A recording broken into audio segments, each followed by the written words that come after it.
থেকে আপনাদের অনেক দাম দিয়ে কিনতে হবে। সুন্দরভাবে মিশবে কেকটা, ততটা উপরের থেকে একটু ফেটে উঠে। ফাটার রহস্যটা হলো। আসসালামু আলাইকুম, সবাই কেমন আছেন? আশা করি সবাই খুব ভালো আছেন। আমি চলে আসলাম আমার নতুন আরেকটি ব্লগ নিয়ে। আজকে আপনাদেরকে দেখাবো আমি একটি বেকারি স্টাইলে একটি কেক বানাবো। সেই কেকটা খুব অল্প খরচে এবং খুব তাড়াতাড়ি হয়ে যায়, এবং এই কেকটা বাজার থেকে আপনাদের অনেক দাম দিয়ে কিনতে হবে। সেটা আর কিনতে হবে না যদি আপনারা আমাকে ফলো করেন এবং আমার মেজারমেন্টে যদি কেকটা বানান, তাহলে একদম বেকারি স্টাইলে আপনাদের কেকটা হয়ে যাবে। আশা করি আপনারাও খেতে পারবেন, অতিথিদেরকেও আপ্যায়ন করতে পারবেন। তো চলুন আমরা সবাই মিলে দেখি আমাদের কেকটা আমরা কিভাবে বানাই। হ্যাঁ, প্রথমে আমি ময়দা এরকম 1.25 কাপ করে, 1 কাপ অলরেডি আগে নিয়ে চেলে ফেলেছি, এখন আবার আরেক কাপ নিলাম। এই 2 কাপ ময়দা, মানে 1.25 কাপ ময়দা, মানে এটা আপনার 1.5 কাপ হবে হয়তোবা মাপলে, মানে 1 কাপের থেকে 1 অংশ কম আর কি, 1.25 কাপ। দিয়ে দিব আমি 1 চামচ করে, 2 চামচ বেকিং পাউডার, মানে 2 চামচই হবে, এটা সমান করে 2 চামচ দিব। তারপরে দিয়ে দিব 2 চামচ গুঁড়ো দুধ, না 2 চামচ, হ্যাঁ 2 চামচ গুঁড়ো দুধ। তারপরে দিয়ে দিব 2 চামচ কর্নফ্লাওয়ার।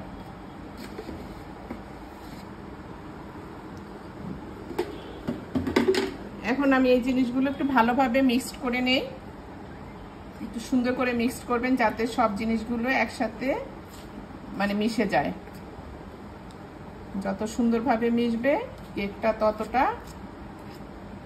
খেতেও স্বাদ হবে, নরমও হবে, তুলতুলে নরম হবে। এখন আমি এই কেকটার জন্য আমার 4টা ডিম লাগবে। আমি ডিম 4টা নর্মাল টেম্পারেচারে রাখতে হবে। এই 4টা ডিম আমি নিয়ে নিচ্ছি।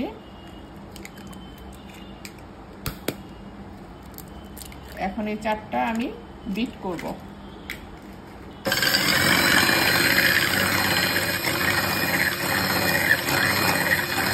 এখানে 1/2 কাপ করে 1 কাপ চিনি, আমি চিনিটাকে একটু গুঁড়ো করে নিয়েছি, এতে তাড়াতাড়ি আপনার হয়ে যাবে, ব্লেন্ডের দরকার নাই। এখন আমি তেল দিব।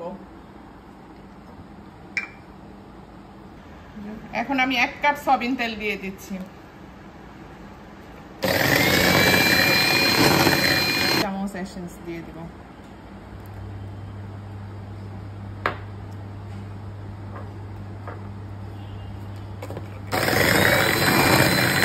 এখন আমি ওই ময়দা, ওই যে বেকিং পাউডার, কর্নফ্লাওয়ার, গুঁড়ো দুধ এগুলো দিয়ে মিক্সড করে রাখছিলাম, ওগুলো আমি এখন আস্তে আস্তে দিয়ে দিচ্ছি।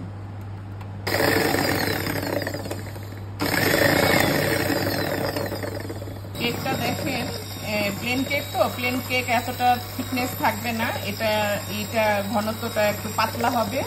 স্পঞ্জ কেকগুলো যেগুলো, সেগুলো হবে হলো আপনার একটু ঘন। আমরা যেহেতু এটা প্লেন কেক বানাবো, এই জন্য আমি একটু দুধ আগে থেকে ঘন করে জাল দিয়ে গুঁড়িয়ে নিয়েছি, সেটা আমি একটু দিচ্ছি। 4 চামচ দিব, আর লাগবে না। এটা দিয়ে আমার এটা মোটামুটি হয়ে গেছে। একটা মোল্ড রেডি করে রেখেছি, আমি মোল্ডের চারপাশে একটু ময়দার গুঁড়া ছিটিয়ে দিয়েছি যাতে নিচে না লাগে। আমার কাছে ড্রেসিং পেপারটা নাই, ওই জন্য আমি এই পদ্ধতিটা অবলম্বন করেছি, এতেও কেক সুন্দর সহজে উঠে আসে। এটা আমি এখন ঢালছি।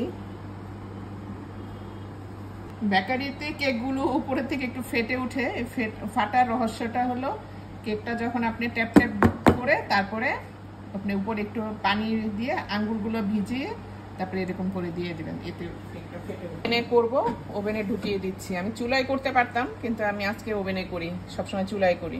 আরেকদিন আমি চুলায় দেখাবো। দেখেন কেকটার কি অবস্থা। এটাকে একটু ই করে দেখি ঠিক মতো হয়েছে। এই যে আমার এটা একদম পারফেক্ট হয়েছে। এই যে কোনোখানে একটু ই নেই, মাঝখানেও দিলাম। আমি এখন এটা নামিয়ে ফেলবো।